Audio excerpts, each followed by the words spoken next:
Selamat pagi anak-anak ibu. Semoga dalam keadaan sehat ya, dan tetap semangat belajarnya walaupun kita belajar dari rumah ya.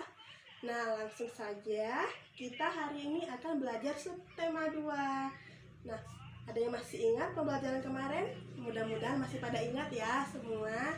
Iya, kemarin kita ya belajar subtema 1, bermain di lingkungan kita dan mengenal sifat-sifat benda. Yaitu sifat benda ada apa saja? Ya, ada yang kasar, lembut, dan cair. Apa saja contoh dari sifat dari yang kasar? Sifat dari kasar ialah seperti batu dan pasir. Sifat dari lembut ialah seperti kapas dan bulu.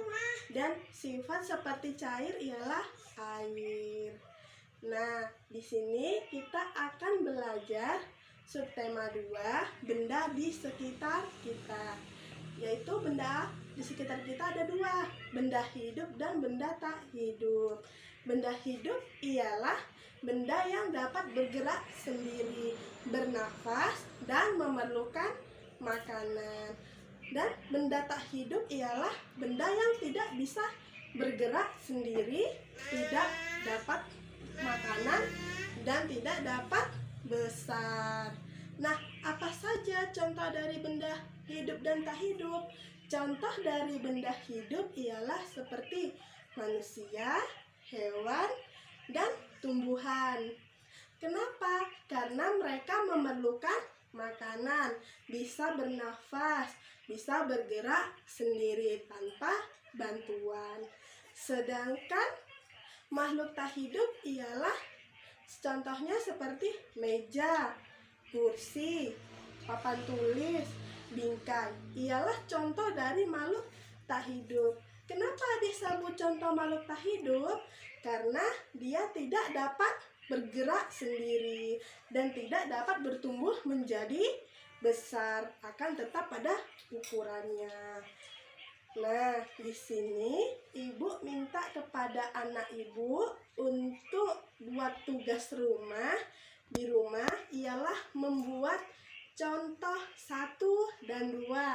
Contoh 1 ialah contoh makhluk hidup, contoh 2 contoh makhluk tak hidup.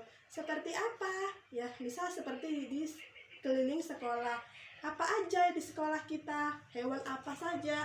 Tolong nanti digambarkan dan dikasih tahu. Misal ayam, contoh makhluk hidup.